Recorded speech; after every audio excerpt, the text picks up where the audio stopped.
안녕하십니까. 글로벌 큐레이터 박상현입니다. 이번 주부터 더 큰 코리아에서는 동포와 한민족 그리고 지구촌의 다채로운 소식을 새로운 모습으로 전해드리겠습니다. 더 큰 코리아 지금 바로 시작합니다.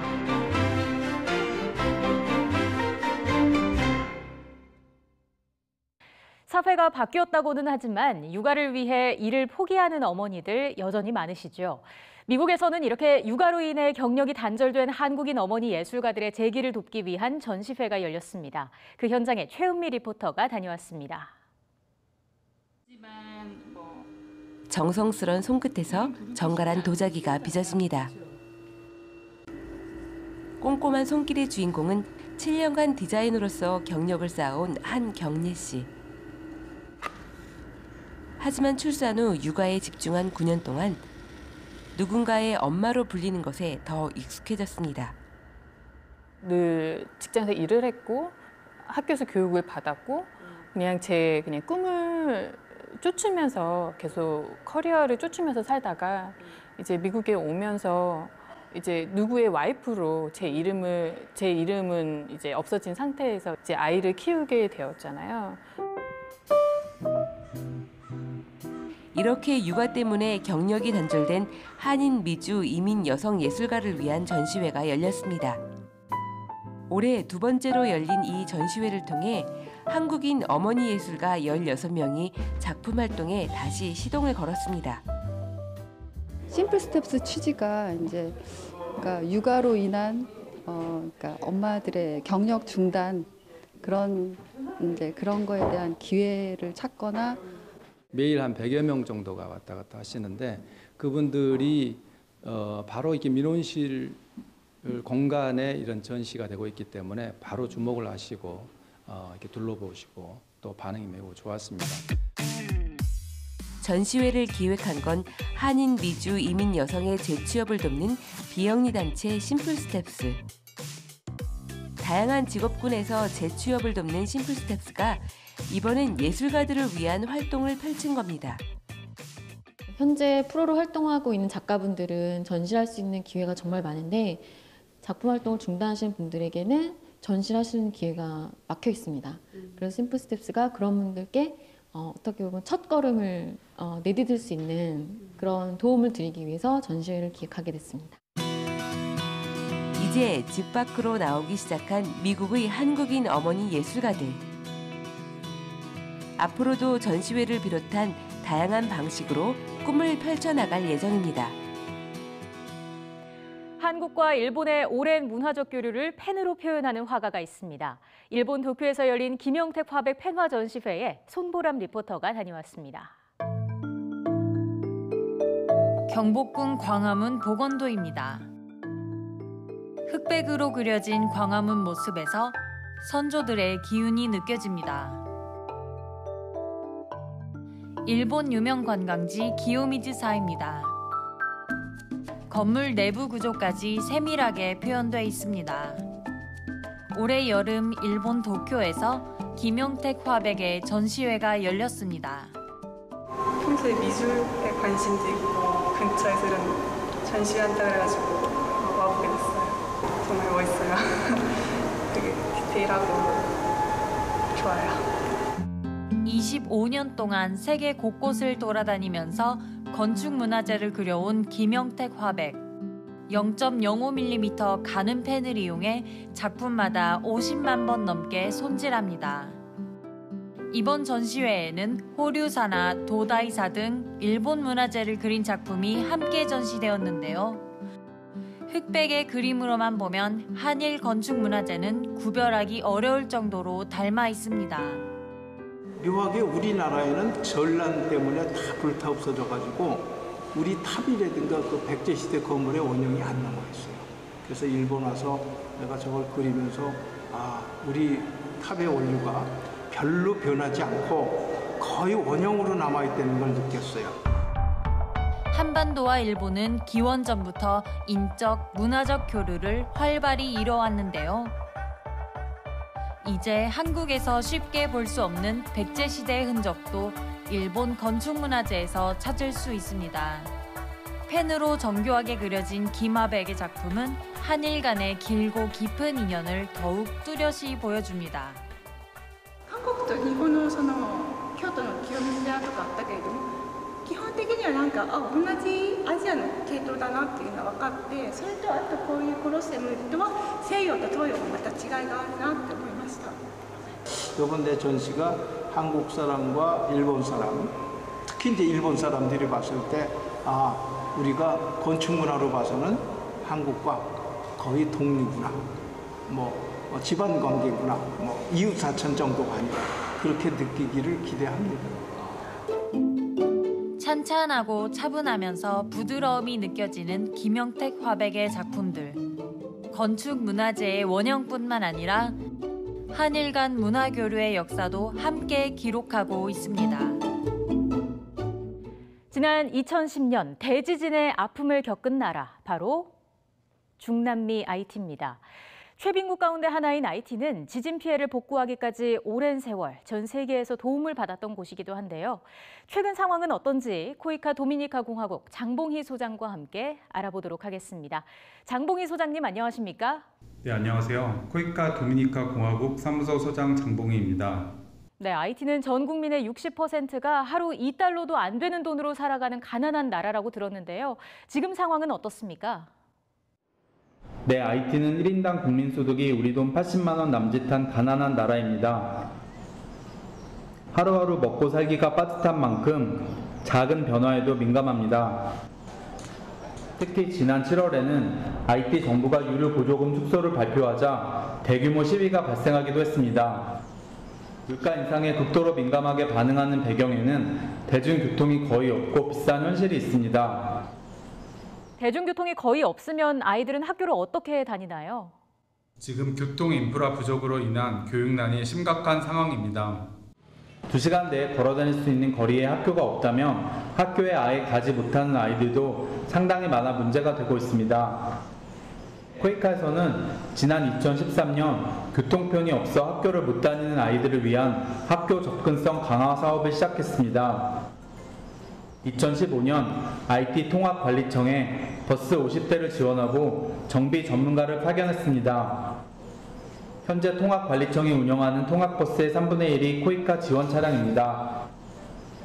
이 사업으로 매일 2,000명 정도의 아이들이 학교를 다니게 되었습니다. IT 정부는 별다른 지원이나 행동에 나선 게 있습니까? 네, IT 정부도 통합관리청이라는 기관을 만들어 버스가 잘 운영될 수 있도록 유류비, 기사급여 등을 지원하고 있습니다. 코이카와 현지 정부 등의 노력으로 2010년 대지진 발생 당시 60% 정도에 불과했던 초등학교 취학률이 지금은 약 70%까지 높아진 상태입니다. 하지만 아직 버스 지원으로 전국 규모의 취학률이 높아졌다고 하기는 어렵습니다. 교통시설 미비에다가 수업료 부담으로 공부하지 못하는 아이들이 아직 많습니다. 정부 재정 부족으로 건물만 있고 운영이 안 되는 학교도 많이 있습니다. 중요한 것은 IT가 스스로 일어설 수 있도록 지속적으로 지원하는 것이라고 생각합니다.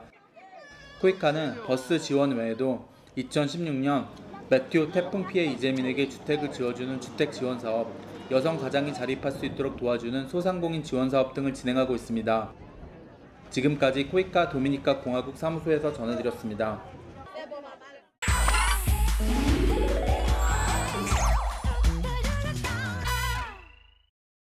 다문화 인구 200만 시대, 서로 다름을 이해하며 함께 살아가자는 취지에서 만든 우리나라 최초 다문화 극단이 있습니다. 이들이 펼치는 이야기를 함께 만나보시죠.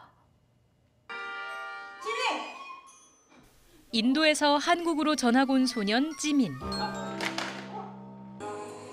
진한 피부색과 어눌한 말투에 또래 친구들의 차별이 이어집니다. 하지만 이런 갈등은 오래 가지 않는데요. 찌민이 어려움에 빠진 친구를 도와주면서 아이들은 서로를 이해하게 됩니다. 인도의 대표 향신료 마살라라는 제목으로 인디아 문화를 소개하는 창작 공연입니다. 평소에 이런 거에 되게 차별이 없다 생각했는데 연극을 보면서 생각지도 못했던 차별에 대해서 생각할 수 있는 계기가 되고 인식이 개선됐다는 생각이 듭니다. 무대에 선 주인공 대부분은 외국에서 온 우리네 이웃입니다. 필리핀이나 몽골, 중국 등 출신지도 다르고요. 유학과 결혼 이주처럼 한국을 택한 사연도 제각각입니다.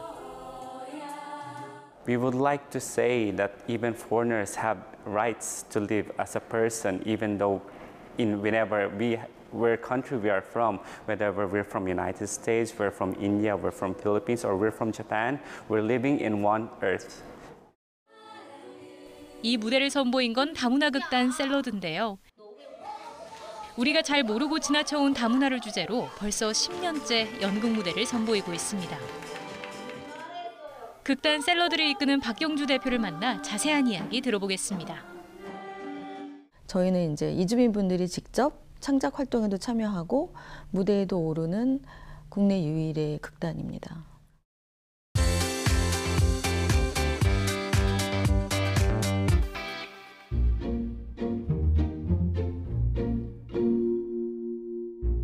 저 같은 경우는 독일에 유학을 갔고 그 당시에 이제 동독 서독 통일하고 얼마 안 됐기 때문에 이제 네오나치가 막 활동을 시작할 때였거든요. 실제로 이제 외국인들이 뭐 지하철에서 죽은 채로 발견이 된다거나 뭐 구타를 당해서 병원에 실려간다거나 이런 그때 받았던 문화적인 충격 때문에 제가 이런 일을 하고 있다고 보면 되겠죠. 저희 샐러드 극단은 2005년에 원래는 인터넷 언론사로 출발을 했고요. 2009년에는 8개국어로 개편하면서 이름을 샐러드 TV로 바꿨어요. 다문화 방송국. 그러면서 그때 이제 극단도 샐러드 극단이라고 창단을 했어요. 이것 자체가 이제 한국의 다문화 인식을 개선하기 위한 거고 또 한국 사람들의 인식을 바꾸기 위한 목적이기 때문에 한국어로 공연을 하고 있어요.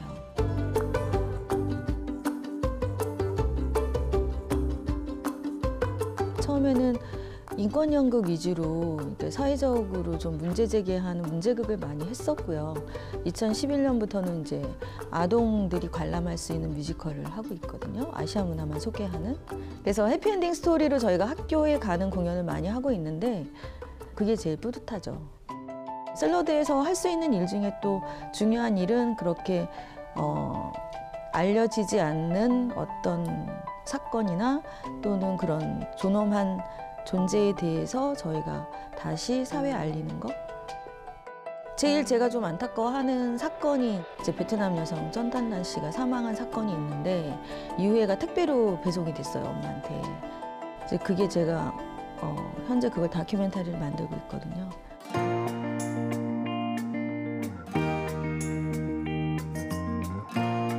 예전에는 우리가 항상 그 선진국 모델을 따라가야 된다는 말을 많이 했지만 제가 볼 때는 그 한국이 좋은 점도 있기는 있어요. 우리는 황인종이잖아요. 그러니까 황인종 안에서 유색인종이 들어왔을 때 벌어지는 차별의 문제랑 백인 국가에서 또 식민지를 갖고 있었던 유색인종을 차별하는 국가에서 갖고 있는 그런 차별하고는 좀 차원이 다르긴 하거든요. 거기다 또 대한민국은 종교의 자유가 있잖아요.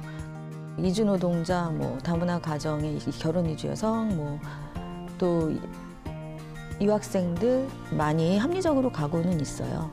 이제 이런 문제는 한 번 좋아졌다고 해서 해결되는 것이 아니기 때문에 꾸준하게 계속 바꿔가야 되는 문제인 것 같아서 좋아지고는 있지만 계속 가야 한다 이렇게 생각하고 있어요.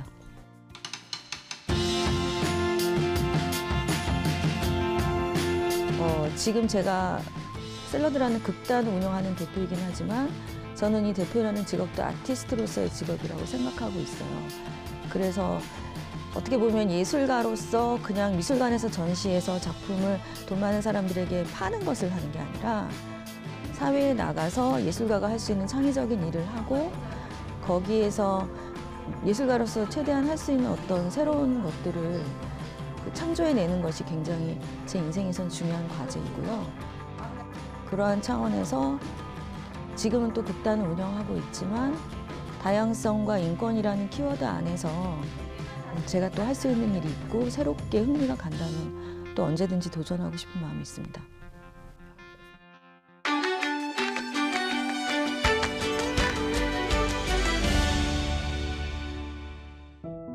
내 동생 영덕에게 6.25 동란으로 세상에 혼란할 때 개성천을 떠나 지금까지 나 혼자 살아온 지 68년이 됐구나. 전쟁 때 우리 집 살림은 너무 궁핍해서 우리는 거의 굶다시피 했어. 할 수 없이 어머니께서는 5 식구를 먹이기 위하여 무엇이든 쓸만한 물건이면 시골로 가지고 가셔서 먹을 것과 바꾸셨단다. 비천한 생활이었지. 어느 날 새벽 갑자기 북진 명령이 떨어져 나도 어쩔 수 없이 미군을 따라 이동했는데 부대 안에 설치된 UN 피난민 구제 사업팀 도우미로 일했지. 평안도 북쪽 제천까지 올라갔다가 중공군의 공격으로 후퇴했는데 이때 내가 있던 부대원의 3분의 2 이상이 전사했어.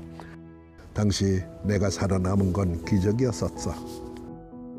대학을 고학으로 졸업하고 군 복무를 했지. 그리고는 바로 독일로 유학을 갔단다. 독일에서 석박사 학위를 마치고 화학회사에 취직해서 근무하다가 지난 1994년에 은퇴했어. 1998년에 독일 여자와 만나 결혼해서 아들을 둘 두었다. 나는 그동안 북한에 모두 3번 다녀왔어. 나에겐 특별한 방면은 2번째였지. 2003년 10월이었어.